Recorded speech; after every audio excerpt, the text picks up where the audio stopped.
Maximum parents जो हमारा channel पे वीडियो देखते हैं या फिर जो हमारे पास आते हैं, जितने लोग भी ऑनलाइन ऑफलाइन टच में हैं हमारे, मेजर कंसर्न सबका ये होता है कि हम कहीं साल भर से जा रहे हैं, 2 साल से जा रहे हैं, 3 साल से जा रहे हैं, 5-5 साल 7-7 साल से थेरेपी के पर्पज़ से कहीं ना कहीं लेके जा रहे हैं, लेकिन फिर भी ज़्यादा कुछ चेंजेज होते नहीं है बच्चे में, जस का तस सिचुएशन है। और पेरेंट्स की एक उम्मीद जो होती है, होप जो होती है, धीरे धीरे धीरे ख़त्म होते जाती है और फिर करने को कुछ नहीं रह जाता सिवाय निराशा के। तो इस टॉपिक पे बात करना ज़रूरी है और पेरेंट्स को समझना ज़रूरी है कि आखिर लैग कहाँ हो रहा है। बार बार हम इसी पे बात करते हैं, कोई भी लच्छेदार बात नहीं करते, बातों में फंसाने के लिए, घुमाने के लिए, ऐसा मेरा इंटेंशन होता नहीं है। हम चाहते हैं कि थोड़ी बात कड़वी हो, थोड़ी बात बोरिंग हो, लेकिन आप उससे कुछ तो सीखें, कुछ तो समझें। तो चलिए आज समझ लेते हैं कि कौन कौन से फैक्टर्स हैं जिनकी वजह से आप 5 साल बाद भी अगर हमारे पास आ रहे हैं तो कह रहे हैं कि 5 साल से फलां जगह थे, कुछ नहीं हो रहा था, कोई 2 साल बाद, कोई 3 साल बाद। तो इन बातों को समझ लेंगे तो मैनेज करना काफ़ी आसान होगा, नहीं समझेंगे तो बस यही सिचुएशन रहेगी। सबसे पहला कारण तो इसमें यही है कि पेरेंट्स में अवेयरनेस की कमी है। बहुत सारे लोग तो ऐसे ही टाल देते हैं कि हाँ कुछ समय बाद बोलेगा, कुछ समय बाद समझेगा बच्चा। बहुत सारे लोगों को समझ में आ भी गया समय पे, तो कहीं ना कहीं उसको थेरेपी के पर्पज़ से लेके गए। तो पहला टारगेट हमारे दिमाग में क्या रहता है कि दवा से इलाज। हमको दवा के ऊपर और कोई डॉक्टर समझ नहीं आता, सुई के ऊपर कोई डॉक्टर समझ नहीं आता, जिसने 10,000 का जांच ना लिखा वो डॉक्टर समझ नहीं आता। इस अप्रोच को चेंज करने की ज़रूरत है। ये अप्रोच चेंज नहीं होगा तो इस तरह के केसेस में कुछ भी नहीं होगा। और वो जो डॉक्टर जो दवा लिखे, जो जांच लिखे, जो अननेसेसरी जो भी सप्लीमेंट्स लिखे, उसके चक्कर में और समय बीतते जाता है, केस बिगड़ते जाता है। मैक्सिमम डॉक्टर्स जो फिजिशियन होते हैं बच्चों के, तो शुरुआत में उनके पास लेके जाया जाता है, अपना काम वो करते हैं, वो जो उनके बेसिक एथिक्स जो नॉर्म्स कहते हैं, रूल्स रेगुलेशन, वो ऑनेस्ट हैं उसके लिए। लेकिन उसके आगे का उनको मैक्सिमम लोगों में हमने सुना कि वो कहते हैं कि आप इसको स्पीच थेरेपी कराइए या फिर कोई देता बिहेवियर थेरेपी करे। जितनी उसको समझ है उसने बोल दिया, आप भी उसकी बात पे आंख बंद करके भरोसा कर लेते हैं, जबकि बच्चे की नीड ही कुछ और थी। उसका प्रॉपर असेसमेंट होना था, उसकी नीड के अकॉर्डिंग थेरेपी चलनी थी। लास्ट वीक में 7-8 लोग हमसे मिले ऑफलाइन में आके। ऑनलाइन में तो 13-14 लोगों को मैंने देखा था। तो मैंने जैसा कहा कि वीकली 20-25 लोगों को सेशन में लेते हैं। तो उन इतने सारे लोगों में बहुत सारे लोग ऐसे मिले कि जो कि कम एज में डायग्नोस कर लिए, बच्चे में लगा कि कुछ तो अनयूजुअल चीज़ें चल रही हैं, वो लेके गए। लेकिन as a parent, as a layman कहेंगे कि उनको लगता था कि बोल नहीं रहा बच्चा।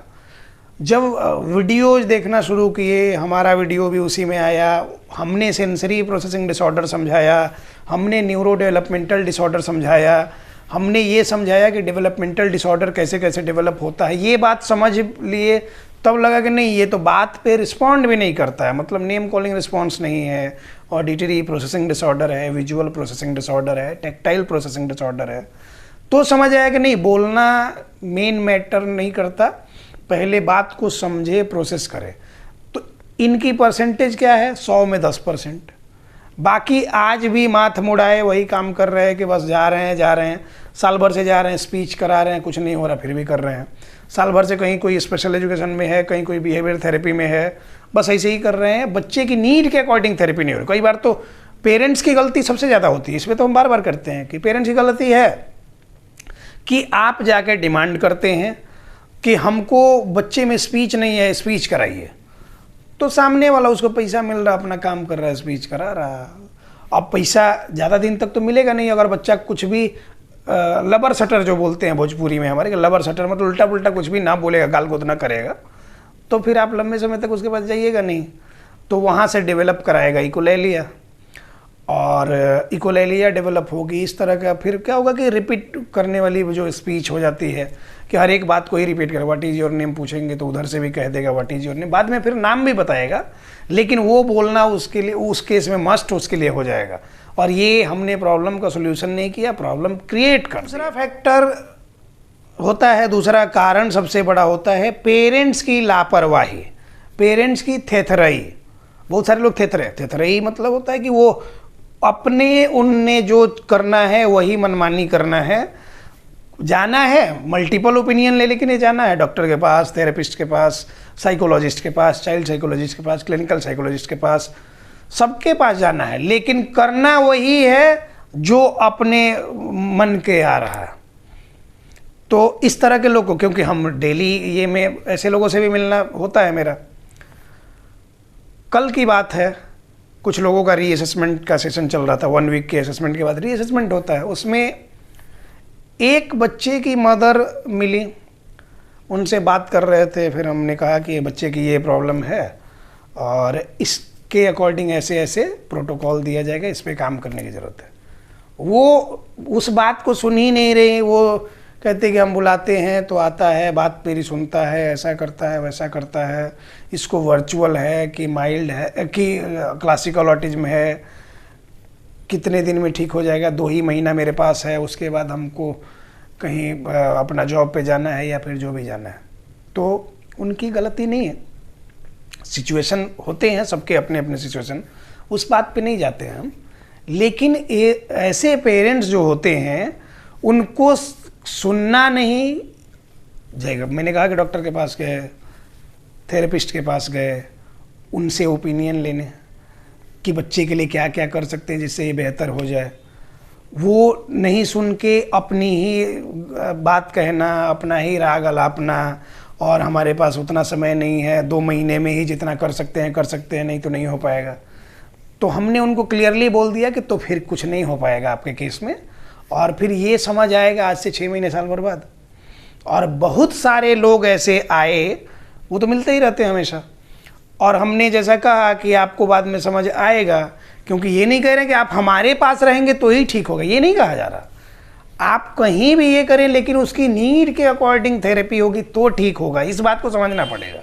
और ये बात आपको इतनी आसान सी बात समझ नहीं आ रही है, तब तो फिर कुछ नहीं होने को है, ये अभी से दिमाग में रख लीजिए। जिनके लिए कह रहे हैं उनको भी, अगर वो वीडियो देखेंगे उनको भी समझ आएगा। मैंने देखा कि स्ट्रेस उनके चेहरे से दिख रहा है, वो एंजाइटी डिप्रेशन वाला कंडीशन होता है, और मैक्सिमम पेरेंट्स इस सिचुएशन में होते हैं। तो इस केस में बच्चे के इलाज से पहले पेरेंट्स के इलाज की ज़रूरत है।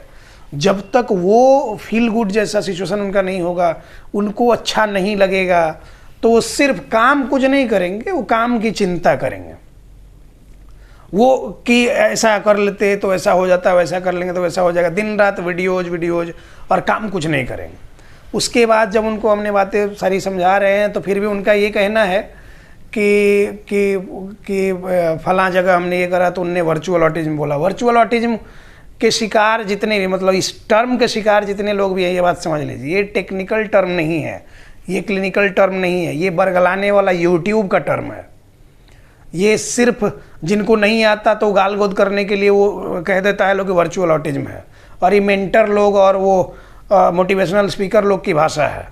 वर्चुअल ऑटिज्म जैसा कुछ नहीं होता है, या तो न्यूरो डेवलपमेंटल डिसऑर्डर है, ऑटिज्म के सिम्टम्स आ रहे हैं, जब तक क्लासिकल ऑटिज्म के क्राइटेरिया को फुलफिल नहीं कर रहा है तो हम उसको कह सकते हैं कि बॉर्डर लाइन ऑटिज्म है, सेंसरी प्रोसेसिंग डिसऑर्डर है, या फिर और भी सिम्टम्स जैसे जैसे आ रहे हैं उसके अकॉर्डिंग हम लोग ये करते हैं। वो ऑटिज्म की कैटेगरी में ही सारा कुछ आता है, और इसी छलावे में पड़े रहिएगा, फिर हाथ में कुछ नहीं आएगा, नुकसान तो होगा आपका भयंकर। तो इसी ये में बरगलाने में पड़े रहे, और कि प्रोटोकॉल ले लीजिए, हम आपको ऐसा बता देंगे, हम आपको ये मंत्र बता देंगे, हम आपको योगा बता देंगे, उससे नहीं ठीक होने को है। और सारे लोगों के लिए एक इम्पॉर्टेंट कॉल है, ये बात को समझ लीजिए कि इस तरह के छलावे में पड़ेंगे तो अभी बच्चे की एज कम है, अभी मैनेज कर भी सकते हैं, आज से 6 महीने साल भर बाद फिर आपके हाथ में नहीं आएगा, और फिर उसके बाद पैसा कितना भी फूंक लीजिए, बच्चा आपके कंट्रोल से बाहर जाने को है। तो ये बातें पेरेंट्स जल्दी से जल्दी समझ लें। इसके अलावा जैसे ही आप थेरेपी में कहीं लेके जाते हैं, फिर उसके बाद कुछ बच्चे में इम्प्रूवमेंट होने लगती है, तब तक आपके पूरी दुनिया के शादी का इन्विटेशन आपके यहाँ आता है। पूरी दुनिया में कोई बीमार हुआ देखने आपको जाना होता है। मैक्सिमम लोग हमारे पास आते हैं और ऐसे लोगों को हम फिर फ्यूचर में कभी भी दोबारा जोड़ते नहीं हैं। एक तो ग्रुप से हटाते हैं, उनको कभी कंटिन्यू करने नहीं देना चाहते, और पर्सनली वो सारा लिस्ट मेरे पास आता है, मेरे यहाँ से मेरे ऑफिस से मार्क होके जाता है कि इन लोगों को कंटिन्यू करना ही नहीं है फ्यूचर में कभी भी नहीं, क्योंकि ऐसे लापरवाह लोगों की ज़रूरत नहीं है। तो मैक्सिमम पेरेंट्स की गलती है ये। इसी में एक बात और जोड़ेंगे, बंगाल से एक महिला अभी लेके आई लास्ट वीक एक बच्चे को, 12 साल का बच्चा है, वो बच्चे की मदर और उसके नाना लेके आए। तो मदर टीचर हैं, वो अपना जाती हैं स्कूल, तो नाना उसको घर में देखते हैं, नाना नानी जो भी।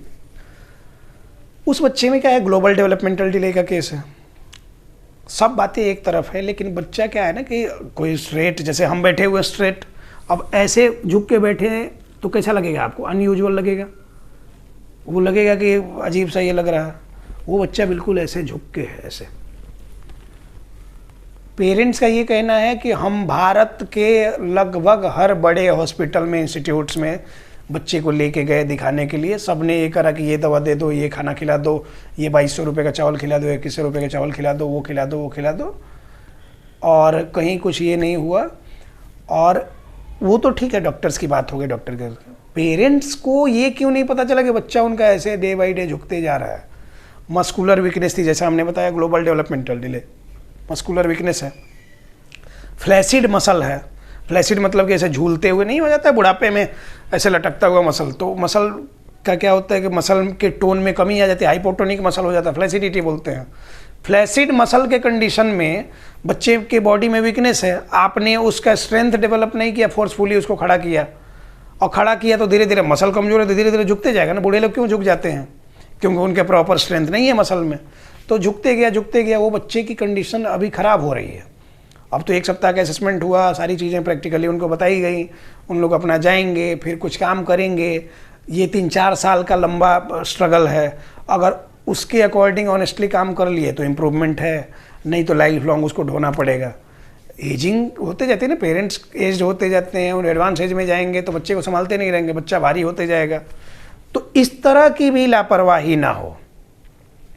कुछ लोग होते हैं रेगुलर सेशंस में रहते हैं, रेगुलर बेसिस पे जा रहा है, बच्चे में इम्प्रूवमेंट हो रही है, फिर कोई बीमारी का बहाना बनाया कि हाँ बच्चे को ये है। ठीक है, बीमारी होती है, बच्चे बीमार होते हैं, 1 दिन 2 दिन 4 दिन के लिए होते हैं।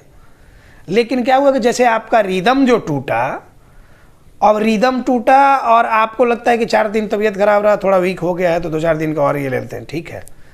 अब आप देखिए, अब आपका कैसे साइकोलॉजी पे असर करता है। आपका रिदम ब्रेक हुआ, अब लगता है कि अच्छा ठीक है, कुछ और एक्सक्यूज बना लेते हैं, कुछ और एक्सक्यूज बना लेते हैं, कुछ और। उसी में कहीं शादी का इन्विटेशन आ गया, कहीं फंक्शन का इन्विटेशन आ गया, भागते गए, और लास्ट में पता चला कि आपको तो हटा दिया गया।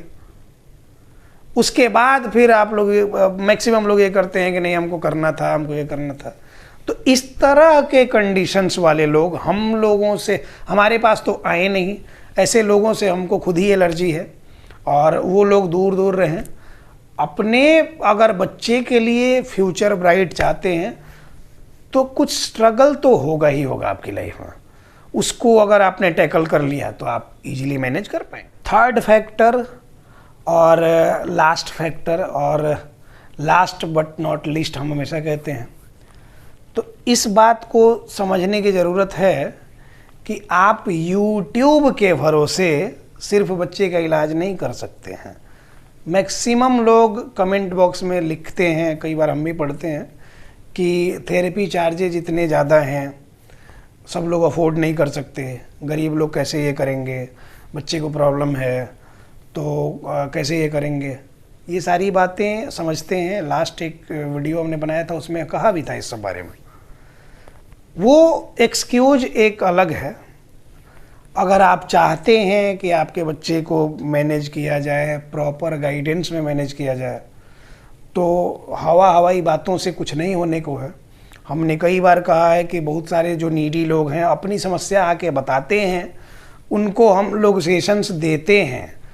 जो कैपेबल नहीं है उनको फ्री ऑफ कॉस्ट भी देते हैं। लेकिन ये नहीं होगा कि जिनका रेगुलर प्रीमियम ग्रुप में सेशन चल रहा है उसके तरह उनको सेशन मिले, ये पॉसिबल नहीं है। उनको 15 दिन या फिर 1 सप्ताह, 10 दिन, 20 दिन में एक सेशन दिया जाता है, और उसके अकॉर्डिंग बता दिया जाता है कि इतने दिन आपको क्या क्या करना है। तो वैसे जितने भी लोग हैं, सिर्फ इस बात का ये नहीं करें कि हम YouTube पे देख देख के अपना ये कर रहे हैं और बच्चे में इम्प्रूवमेंट, हजार प्रॉब्लम्स, एक दो इम्प्रूवमेंट होते होते आपकी एज 10-15 साल और बीत जाएगी, आप और बुढ़ापे की तरफ बढ़ेंगे, बच्चा और बड़ा होगा, फिर कुछ नहीं होगा, हाथ में कुछ नहीं आने को। तो इसलिए कहते हैं कि प्रॉपर गाइडेंस में, या फिर आपके आसपास के कोई गवर्नमेंट हॉस्पिटल्स हैं वहाँ जाएं। मैंने कहा कि उन वहाँ के जो डॉक्टर्स हैं उनसे रिक्वेस्ट करें कि हम कैपेबल नहीं हैं कि प्राइवेट में थेरेपी करा सकें, वो बात सुनेंगे और आपकी बात को मानेंगे और ह्यूमैनिटी के नाम पे वो काम करेंगे। माना कि गवर्नमेंट हॉस्पिटल वाले और गवर्नमेंट सेक्टर वाले ही जनरली ज़्यादातर काम पे ध्यान नहीं देते, लेकिन हर जगह क्या होता है कि एक्सेप्शन होता है। तो उस 5-6 लोगों की 10 लोगों की टीम में कोई ना कोई 1-2 बंदा ऐसा होगा कि आपकी बात सुनेगा, समझेगा और उस पर काम करेगा। जो लोग कैपेबल हैं अपने नियरेस्ट कोई अच्छे थेरेपी सेंटर में लेके जाएं, बच्चे की नीड को समझें। जैसा कि हम बार बार कहते हैं कि अगर सेंसरी प्रोसेसिंग डिसऑर्डर है तो सेंसरी इंटीग्रेशन थेरेपी पहले, वो धीरे धीरे डेवलप होते जाए तो फिर उसके अकॉर्डिंग बहुत सारा कुछ इसमें ये किया जाता है। ऑक्यूपेशनल थेरेपी में 9 स्टेप्स में हम करते हैं, फिर स्पीच का भी पार्ट होता है, स्पेशल एजुकेशन का भी पार्ट होता है। लेकिन पेरेंट्स एजुकेटेड हों, पेरेंट्स को समझना होगा कि उनके बच्चे की कंडीशन क्या है। वो अगर नहीं समझते अपने बच्चे की कंडीशन तो सामने वाला कहेगा कि अब गर्ल को गिर्ल पढ़ाएगा, GIRL गिर्ल, तो आपको गिर्ल पढ़ना होगा, और जो कि मेंटर और मोटिवेशनल स्पीकर सब कर रहा है और मैक्सिमम लोग चंगुल में फंसते हैं। तो इन सब चीज़ों से बच के रहिए और अवेयर होइए, पॉजिटिव होइए, बच्चा आपका ठीक होगा। धन्यवाद।